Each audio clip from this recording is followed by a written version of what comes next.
कि क्या कैसा करियर बनेगा। लेकिन यही सही समय है जब आप अपने जीवन के लक्ष्य को तय करें। और वो लक्ष्य कहीं से भी आ सकता है, किसी से प्रेरणा लेके आ सकता है, अपने परिवार वालों की इच्छाओं से आ सकता है, या फिर आपने अपने जीवन के लिए एक लाइफ का विजन देखा होगा तो उससे भी आ सकता है। पर जरूरी है कि एक निर्धारित आपका लक्ष्य हो और आपको पता हो कि आपको वो लक्ष्य क्यों अचीव करना है। जब आपका क्यों का जवाब जब आपको मिल जाएगा ना, तो लाइफ में आपको किसी मोटिवेशन, किसी प्रेरणा की जरूरत नहीं पड़ेगी। जब भी आप लाइफ में लो फील करोगे तो बस इतना याद रखना कि आपने शुरू क्यों करा था। लक्ष्य निर्धारित करने के बाद जिस चीज की सबसे ज्यादा जरूरत होती है वो होती है डिसिप्लिन, अनुशासन। बचपन में अनुशासन के बारे में स्कूल में बहुत सुना होगा। अच्छे कपड़े पहनना, अच्छे से बात करना, अच्छे से रहना, ये हमारे लिए अनुशासन होता होगा। पर लाइफ में अनुशासन की वैल्यू बहुत हाई होती है। अनुशासन का मतलब होता है कि आपने जिस लक्ष्य को तय किया है ना, आपने जिस लक्ष्य तक पहुंचने का डिसाइड करा है, आप हर दिन उसके लिए बहुत शिद्दत से मेहनत कर रहे हो।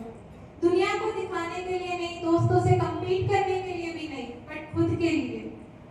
जब पूरा दिन खत्म होता है और आप मिरर के सामने खड़े होकर खुद से पूछते हो ना कि क्या आज मैंने पूरी शिद्दत से एफर्ट्स लगाए हैं अपने लक्ष्य के लिए, तो जवाब हाँ में आना चाहिए। और वो होता है डिसिप्लिन।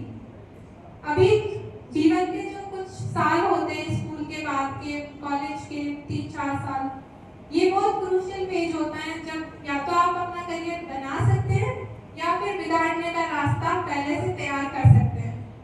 तो इन 3-4 सालों में अपनी प्रायोरिटी करियर रखें और यकीन मानिए कि जब आप अपने लक्ष्य पर पहुंच जाएंगे ना, तो ये सारी मेहनत, जितने भी बिना नींद की रातें आपने काटी है, जितना परिश्रम आपने लाइब्रेरीज में बैठ के करा है ना, वो सब वर्थ इट लगेगा। फिर लगेगा कि चलो एक तो टेंशन खत्म हुई, करियर तो सेट है, अब हम लाइफ को जीना शुरू करेंगे। तो ये जो 3-4 साल होते हैं ना स्कूल के बाद के, इनको आपको बहुत शिद्दत से देना है। अगली और बहुत जरूरी बात जिसमें अधिकतर लोग बात नहीं करते वो है कि कॉम्पिटिटिव एग्जाम्स और लक्ष्य के साथ आने वाली स्ट्रेस एंड एंजाइटी।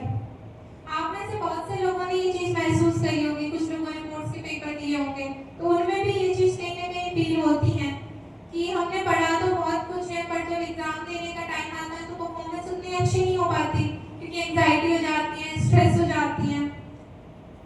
तो इस एंजाइटी से डील करने का सबसे सही तरीका होता है कि आप फेलियर को जीत लें।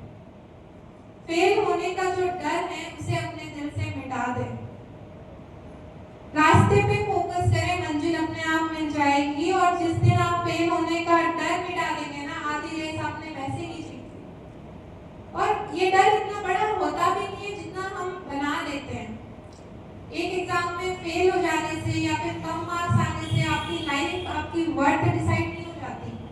वो बस एक एग्जाम है और उसे एक एग्जाम की तरह है। आपका कर्तव्य था कि आप अपना बेस्ट दें, आपने दिया, अब जो परिणाम आएगा देख लेंगे। तो लक्ष्य और करियर के अलावा एक जो सबसे महत्वपूर्ण बात है, जो समाज के लिए भी जरूरी है और हम सबके लिए भी, कि कुछ बने ना बने लाइफ में, लेकिन हर दिन ये कोशिश रहे कि आप एक अच्छा इंसान बने। आप अपने दोस्तों के साथ निर्मल रहे, सबसे अच्छे से बात करें, समाज के लिए, अपने आसपास के लोगों के लिए जितना हो सकता है उतना करें। आप लोग कहोगे हम तो खुद ही स्टूडेंट है, हमारे पास तो कोई क्षमता ही नहीं है, हम क्या ही कर लेंगे। तो बात बस इतनी है कि जब आप में सर्विस का भाव होता है ना, तो मौके, अपॉर्चुनिटीज अपने आप मिल जाती हैं। आप में से कई बच्चे गाँव में से आते होंगे, जोधपुर जैसे बड़े शहर में पढ़ रहे हैं, तो कहीं ना कहीं आपका ये कर्तव्य बनता है कि जब आप अपने गाँव में जाए तो वहाँ के जो पिछड़े वर्ग के या फिर फाइनेंशियली वीक परिवारों के जो बच्चे हैं उन्हें गाइड करें, खुद से इनिशिएटिव लेके आप उन्हें पढ़ाएं, उन्हें सही डायरेक्शन में गाइड करें।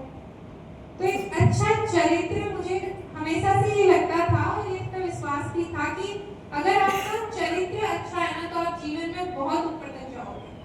सफलता की पहली सीढ़ी ही अच्छा चरित्र होती है, और जब अच्छा चरित्र होता है तो बाकी सारी वैल्यूज जिनकी हम बात करते हैं, डिसिप्लिन, कंसिस्टेंसी, हम्बल रहना, वो सब अपने आप में ही आ जाती है। तो इसी के साथ मुझे उम्मीद है कि मेरे शब्दों ने आपको कुछ न कुछ हेल्प करी होगी। एंड यकीन मानिए, मेरा कुछ दिनों पहले मैं भी इस टेबल